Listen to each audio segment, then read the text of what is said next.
নমস্কার বন্ধুরা, নবদিগন্ত চ্যানেলের পক্ষ থেকে আপনাদের সকলকে জানাই স্বাগতম। তো বন্ধুরা, আজকে আমি সকলকে গুড মর্নিং জানিয়ে আবার একটি নতুন আপডেট আপনাদের জন্য নিয়ে এসেছি আমার নবদিগন্ত চ্যানেলে। তো এখন আমি আপনাদেরকে যে আপডেটটি শেয়ার করতে চলেছি, সে আপডেটটি আপনাদের জন্য ভীষণ গুরুত্বপূর্ণ হতে চলেছে। তো এখন আমি যে আপডেটটি শেয়ার করতে চলেছি সেটি হচ্ছে প্রাইমারির যে এবার 2022 স্টেট পাসদের জন্য যে নতুন নোটিফিকেশান আসছে, সেখানে একাডেমিক স্কোরের পরিবর্তন হচ্ছে কিনা এটি হচ্ছে একটি বিষয়। এবং এছাড়াও প্রাইমারি ইন্টারভিউতে প্রার্থীদেরকে কীরকম নম্বর দেওয়া হয় এবং সর্বনিম্ন 10-এর মধ্যে ইন্টারভিউ অ্যাপটিটিউড টেস্টের মধ্যে কত নম্বর দেওয়া যেতে পারে, কী রুলস রয়েছে সুপ্রিম কোর্টের, এই বিষয় নিয়ে আলোচনা করব। এবং যাদের লো কাট অফ তারা কিভাবে চাকরি পেতে পারেন, এই তিনটি বিষয় আমি আপনাদের সাথে এই ভিডিওর মাধ্যমে আলোচনা করব। তো আপনারা সম্পূর্ণ ভিডিওটি স্কিপ না করে প্রথম থেকে শেষ পর্যন্ত বিস্তারিত দেখতে থাকুন। এই ভিডিওর মাধ্যমে আপনারা অনেক ইনফরমেশন পেয়ে যাবেন, যা আপনাদের চাকরি পেতে কিন্তু অনেক সাহায্য করবে। তো চলুন বন্ধুরা, আমরা এবার তাহলে আজকের এই আপডেটটি প্রথম থেকে শেষ পর্যন্ত বিস্তারিত জেনে নিই। তো বন্ধুরা, প্রথম যে প্রশ্নটি সেটি হচ্ছে যে এবছরের যে নতুন নোটিফিকেশান বের হতে চলেছে 2024 প্রাইমারি রিক্রুটমেন্ট প্রসেস, সেখানে একাডেমিক স্কোরের পরিবর্তন হচ্ছে কি না। অর্থাৎ আপনারা দেখেছেন 2016 রিক্রুটমেন্ট রুলস অনুযায়ী মাধ্যমিকে রয়েছে 5 নম্বর, এইচএসে রয়েছে 10, ট্রেনিংয়ে রয়েছে 15, এক্সট্রা কারিকুলার অ্যাক্টিভিটিসের জন্য রয়েছে 5, এবং 5 নম্বর রয়েছে ইন্টারভিউ, 5 নম্বর রয়েছে অ্যাপটিটিউড টেস্ট, আর 5 নম্বর রয়েছে টেটের ওপর। এই হচ্ছে 50-এর ওপরে টোটাল মূল্যায়ন করায় প্রত্যেক পরীক্ষার্থীকে। তো এবারের এই একাডেমিক স্কোরে পরিবর্তন হবে কিনা এটা অনেকেই কিন্তু জানতে চাইছেন। তো দেখুন বন্ধুরা, এই নিয়ে কিন্তু বিচারপতি অভিজিৎ গঙ্গোপাধ্যায় একটি মৈত্র কমিটি তৈরি করে দিয়েছিলেন, এবং সেই মৈত্র কমিটির রিপোর্ট প্রাথমিক শিক্ষা পর্ষদ কিছুতেই মানতে চায়নি। এবং আপনারা দেখেছেন বিচারপতি গঙ্গোপাধ্যায়ের ইজলাস থেকে সমস্ত প্রাথমিকের মামলা সরে গিয়েছে, সব মামলা গিয়েছে বিচারপতি রাজাশেখর মান্তার ইজলাসে।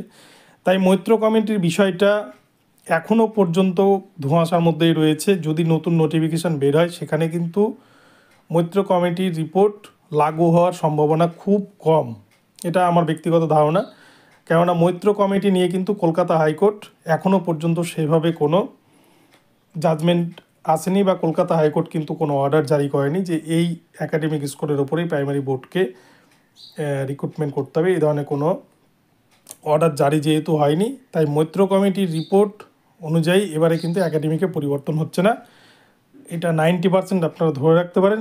তাই কিন্তু পরবর্তী যে রিক্রুটমেন্ট নোটিফিকেশান আসছে, সেটা 2016 রিক্রুটমেন্ট রুলস অনুযায়ী কিন্তু হতে চলেছে, এটা ধরে নেওয়াই চাই।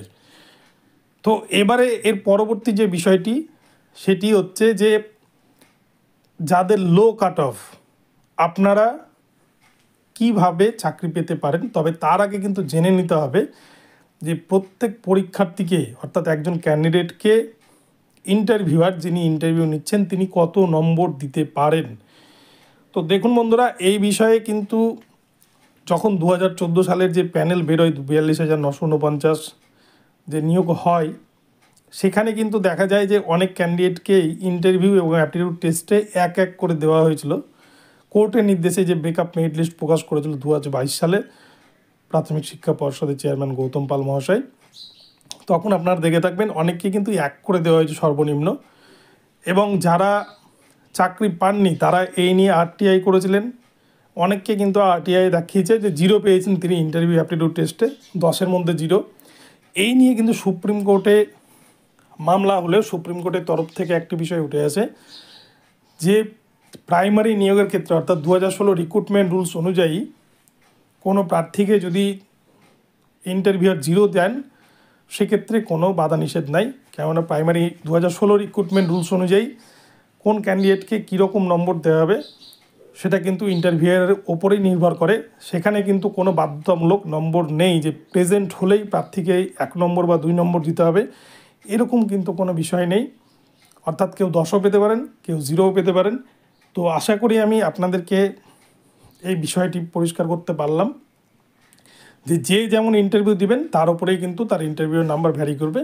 এবং সবথেকে আরও একটি বিষয় যেটা গতবার মাননীয় সভাপতি গৌতম পাল মহাশয় চালু করেছিলেন, পর্ষদে যখন ইন্টারভিউ নেওয়া হয়েছিল 2022 রিক্রুটমেন্ট প্রসেসে, সেখানে কিন্তু একটি সফটওয়্যার তিনি তৈরি করেছিলেন যে ইন্টারভিউয়াররা যে নম্বরটা আপলোড করবেন কম্পিউটারে, অর্থাৎ প্রার্থীকে ইন্টারভিউয়ের সময় যে নম্বর দেবেন সেই নম্বর কিন্তু ডাইরেক্ট পর্ষদের সার্ভারে চলে যাবে। তাই কিন্তু ইন্টারভিউয়ের নাম্বারে কারচুপি করার কোনো জায়গাটা নেই, এটা কিন্তু আমরা জানতে পেরেছিলাম। আর যেটা কিন্তু কলকাতা হাইকোর্টের নির্দেশেই হয়েছিল, বিচারপতি অভিজিৎ গঙ্গোপাধ্যায়ের নির্দেশেই। তো এবারে চলে আসছে তার পরবর্তী বিষয়, যে যাদের একাডেমিক কম তারা কি করে চাকরি পেতে পারেন।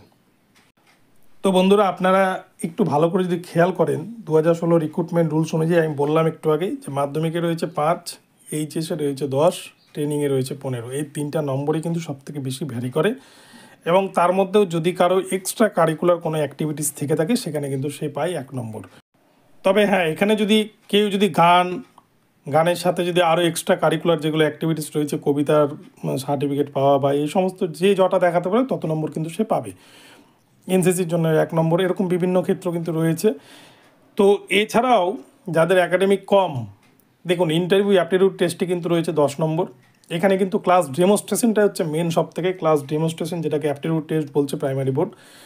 তো ইন্টারভিউ এবং ক্লাস ডেমনস্ট্রেশন যদি আপনি ভালো দেন এবং আপনি যদি ভালো নম্বর পান, তাহলে কিন্তু একজন যিনি হাই কাট অফের ছেলে, যে ভালো একাডেমিক যারা রয়েছে, সে যদি ইন্টারভিউতে 2 পায় আর আপনি যদি ইন্টারভিউতে 8 পান, তাহলে কিন্তু আপনি অনেক এগিয়ে যাবেন। আপনার যতই লো কাট অফ থাক, আপনাকে কিন্তু কোনোভাবেই পিছিয়ে সে এগোতে পারবে না। কেননা আপনি ইন্টারভিউতে 8 পেয়ে গেছেন, সেই ইন্টারভিউতে পেয়েছে 2, এখানে কিন্তু 6 নম্বর আপনি বেরিয়ে গেছেন। আর কাট অফ মার্কসে দেখবেন প্রত্যেকের কিন্তু একাডেমিক স্কোর প্রায় একটা গড়ের মধ্যে, হয়তো 1 বা 2-এর ডিফারেন্স হবে। প্রত্যেকেই কিন্তু ওই 23-24-এর মধ্যেই প্রত্যেকে ভ্যারি করছে, যে মাধ্যমিক, এইচএস এবং ট্রেনিংয়ের যে নম্বর, এই 3টা বিষয় মিলে কিন্তু প্রত্যেকে 23-24 বা 25 এরকম কিন্তু সবারই নম্বর রয়েছে একাডেমিকের। তাই ইন্টারভিউয়ের নম্বরটা কিন্তু সব থেকে মেন। কেউ যদি ইন্টারভিউ এবং অ্যাপটিটিউড টেস্টে 4 করে 8 পেয়ে যায় বা 4.5 করে যদি 9 পেয়ে যায়, তাকে কিন্তু কেউ রুখতে পারবে না, তার চাকরি কিন্তু কনফার্ম হয়ে যাবে। তো লো কাট অফ থাকলেও কিন্তু এখানে টেনশন করার বিষয় নাই, আপনাদের কিন্তু মেন হচ্ছে ইন্টারভিউ অ্যাপটিটিউড টেস্ট। তো আপনারা সেইভাবে ইন্টারভিউ অ্যাপটিটিউড টেস্টটা প্র্যাকটিস করতে থাকুন। আপনারা প্রতিদিন বিভিন্ন ক্ষেত্রে এগুলোকে আয়নার সামনে দাঁড়িয়ে আপনারা অভ্যাস করতে পারেন। আপনাদের কিন্তু এখানে জড়তা কাটবে অনেকটা, এবং ইন্টারভিউয়ের ক্ষেত্রে আপনারা অনেকটা স্বাবলম্বী হয়ে উঠবেন। তো বন্ধুরা, এখন এই পর্যন্তই রইল আপডেটটি। তো আপনাদের আপডেটটি কেমন লাগলো অবশ্যই কমেন্ট বক্সে জানাবেন। ভিডিওটি ভালো লাগলে আমার চ্যানেলটিকে সাবস্ক্রাইব করে ভিডিওতে লাইক, শেয়ার, কমেন্ট করে দেবেন। আর এই ধরনের আপডেট প্রতিনিয়ত পেতে অবশ্যই কিন্তু চ্যানেলটিকে ফলো করতে থাকুন। ধন্যবাদ। পরবর্তী আপডেট নিয়ে আবার আসবো। ভালো থাকবেন।